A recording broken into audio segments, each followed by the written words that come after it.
ఇప్పుడు no cost cough syrup తో 60 రూపాయల విలువ గల ఇన్హేలర్ పూర్తిగా ఉచితం. దెబ్బకి దగ్గు జలుబు మాయం. తిరుపతి జాతీయ సంస్కృత విశ్వవిద్యాలయంలో విద్యార్థినిపై లైంగిక దాడి కేసులో 2 ప్రొఫెసర్స్ను పోలీసులు అరెస్ట్ చేశారు. తిరుపతి జాతీయ సంస్కృత విశ్వవిద్యాలయంలో ఒడిశాకు చెందిన యువతి చదువుతోంది. Varsity department of education assistant professor doctor Lakshman Kumar తన ఉద్యోగం అడ్డుపెట్టుకుని విద్యార్థినిని ప్రలోభపెట్టారు. తన కార్యాలయ గదిలో లైంగిక దాడికి పాల్పడ్డారు. ఈ ఘటనకు సంబంధించిన ఫోటోలు, వీడియోలను అదే విభాగానికి చెందిన assistant professor doctor A Shekhar Reddy కార్యాలయ కిటికీ నుంచి తీశారు. అనంతరం వాటిని సామాజిక మాధ్యమాలలో పెడతామంటూ విద్యార్థినిని శారీరకంగా, మానసికంగా వేధించారు. విద్యార్థిని వర్సిటీ అధికారులకు ఫిర్యాదు చేయగా అంతర్గత విచారణ కమిటీని నియమించి డాక్టర్ లక్ష్మణ్ కుమార్ను సస్పెండ్ చేశారు. అనంతరం varsity incharge registrar Rajinikanth Shukla ఫిర్యాదు చేయడంతో తిరుపతి పడమర పోలీసులు కేసు నమోదు చేశారు. డీఎస్పీ ఆధ్వర్యంలో ప్రత్యేక బృందాలతో దర్యాప్తు జరిపారు. సీఐ మురళీమోహన్ ఆధ్వర్యంలోని బృందం బాధితురాలి స్వగ్రామానికి వెళ్లి ఆమె వాంగ్మూలాన్ని రికార్డు చేసింది. నిందితులైన లక్ష్మణ్ కుమార్, శేఖర్ రెడ్డిని అరెస్ట్ చేసింది.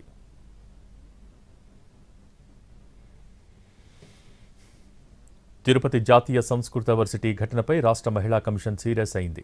కమిషన్ చైర్పర్సన్ రాయపాటి శైలజ తిరుపతి జిల్లా ఎస్పీతో మాట్లాడి వివరాలు తెలుసుకున్నారు. నిందితులను వెంటనే అరెస్ట్ చేయాలని ఆదేశించారు. బాధితురాలి ఫిర్యాదు, తదుపరి తీసుకున్న చర్యలు, వర్సిటీలో అంతర్గత ఫిర్యాదుల కమిటీపై క్షేత్రస్థాయిలో పరిశీలన చేసి నివేదిక అందించాలని కమిషన్ సభ్యురాలు రుకియా బేగంను శైలజ ఆదేశించారు.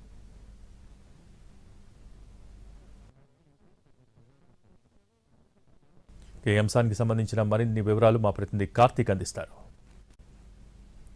నేషనల్ సంస్కృత్ యూనివర్సిటీలో జరిగినటువంటి లైంగిక వేధింపుల కేసు విషయంలో 2 ప్రొఫెసర్లను కూడా తిరుపతి పోలీసులు అరెస్ట్ చేశారు. పూర్తి స్థాయిలో ఈ కేసుకు సంబంధించి విచారణ చేపట్టినటువంటి అధికారులు ఇద్దరు ప్రొఫెసర్లు కూడా ఏదైతే బీడీ మొదటి సంవత్సరం చదువుతున్నటువంటి ఒడిశాకు చెందినటువంటి యువతిని లైంగికంగా వేధించినట్టు కూడా నిర్ధారించడం కూడా జరిగింది. అయితే గత ఏడాది కాలంగా కూడా ప్రొఫెసర్గా ఉన్నటువంటి ఇక్కడ లక్ష్మణ్ కుమార్ అనేటువంటి ప్రొఫెసర్ బీడీ చదివినటువంటి ఆ యువతని వేధిస్తూ ఉన్నాడు. లైంగికంగా కూడా వేధించి ట్రాప్ చేసి కూడా వేధిస్తున్నటువంటి పరిస్థితి. అయితే మధ్యలో ఆమె పెద్ద ఎత్తున ప్రతిఘటిస్తూ కూడా ఇక్కడ ఉన్నటువంటి ఉన్నతాధికారులు కూడా ఫిర్యాదు చేస్తానని చెప్పినటువంటి నేపథ్యంలో మరొక ప్రొఫెసర్గా ఉన్నటువంటి శేఖర్ రెడ్డి మీద ఈ యొక్క అంశాన్ని కూడా చెప్పడం కూడా జరిగింది. లక్ష్మణ్ కుమార్ మన ఇద్దరం ఏకాంతంగా ఉన్న సమయంలో ఉన్నటువంటి వీడియో శేఖర్ రెడ్డి వద్ద ఉంది అంటూ కూడా ఆ యొక్క బూచిని చూపించి కూడా ఆ అమ్మాయిని మరొకసారి లైంగికంగా వేధించడం కూడా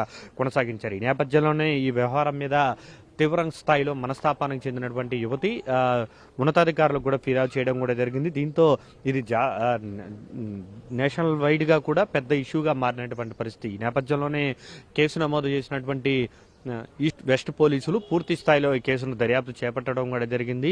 ఇక్కడి నుంచి ఒక ప్రత్యేక బృందం కూడా ఒడిశాకు వెళ్లి మరి అక్కడ ఉన్నటువంటి యువతిని విచారించారు. ఆ యువతి విచారణలో కూడా ఒక వాంగ్మూలంలో కూడా చాలా స్పష్టంగా చెప్పింది, ఇక్కడ ప్రొఫెసర్గా ఉన్నటువంటి లక్ష్మణ్ కుమార్ అనే అతను గత కొంతకాలంగా కూడా తనను లైంగికంగా వేధిస్తూ ఉన్నారని, ఎన్నిసార్లు బతిమాలినాడు కూడా వినకుండా కూడా తనను ఇబ్బందులకు గురి చేసినట్టుగా కూడా ఆ యువత చెప్పడం కూడా జరిగింది. ఖచ్చితంగా కూడా లక్ష్మణ్ కుమార్ లాంటి వ్యక్తులు మరొకరికి ఇలాంటి అన్యాయం చేయకుండా ఉండాలంటే మాత్రం వారిని ఖచ్చితంగా కూడా శిక్షించాలి, కఠినమైనటువంటి శిక్షలు విధించాలంటూ కూడా ఆ అమ్మాయి యువతి విచారణలో కూడా కోరినట్టుగా కూడా తెలుస్తుంది. సో ఈ తరహాలో జాతీయ స్థాయిలో ఈ యొక్క వివాదం అనేది కూడా పెద్ద ఎత్తున చర్చకు వచ్చినటువంటి నేపథ్యంలో పోలీసులు కూడా చాలా అత్యంత వేగంగా కూడా స్పందించడం కూడా జరిగింది. ఘటన జరిగిన వెంటనే కూడా ఏదైతే యువతి వెళ్ళిపోయినటువంటి నేపథ్యంలో వైస్ ఛాన్సలర్ ఇచ్చినటువంటి ఫిర్యాదు మేరకు కూడా కేసు నమోదు చేసి ఒడిశాకు వెళ్ళి యువతితో వాంగ్మూలం తీసుకున్న తర్వాత శేఖర్ రెడ్డితో పాటు ప్రొఫెసర్ లక్ష్మణ్ రావు ప్రధాన నిందితుడిగా ఉన్నటువంటి లక్ష్మణ్ రావును కూడా అరెస్ట్ చేసి నిన్న సాయంత్రం రిమాండ్కు కూడా ఏదైతే న్యాయమూర్తి ముందు హాజరుపరిచి రిమాండ్కు కూడా తరలించినట్టుగా కూడా తెలుస్తుంది. ఈ వ్యవహారం మొత్తం పెద్ద దుమారాన్నే రేపిందని చెప్పాలి. యూనివర్సిటీలో జరుగుతున్నటువంటి గత కొంతకాలంగా జరుగుతున్నటువంటి పరిణామాల మీద కూడా పెద్ద ఎత్తున విద్యార్థి సంఘాలన్నీ కూడా రోడ్డెక్కి ఆందోళనకు దిగినటువంటి పరిస్థితి. ఎందుకంటే 6 నెలల క్రితం ఇక్కడ గంజాయి దొరికినట్టుగా కూడా పెద్ద ఎత్తున వార్తలు వచ్చాయి. దాని తర్వాత లైంగిక వేధింపుల అంశం మాత్రం మరింత కలకలం రేపిందని చెప్పాలి. దాదాపు 4,500 మందికి పైగా కూడా ఇక్కడ విద్యార్థులు చదువుతున్నటువంటి నేపథ్యంలో యూనివర్సిటీలో భద్రత పెంచాలి, ఇలాంటి ఘటనలు పునరావృతం కాకుండా మాత్రం కఠినమైనటువంటి చర్యలు తీసుకోవాలనేటువంటి డిమాండ్ అయితే విద్యార్థి సంఘాలు పెద్ద ఎత్తున చేస్తున్నాయని చెప్పాలి. కెమెరా పర్సన్ మనీతో కార్తిక్ ఎన్టీవీ, తిరుపతి నుండి. చెప్పండి.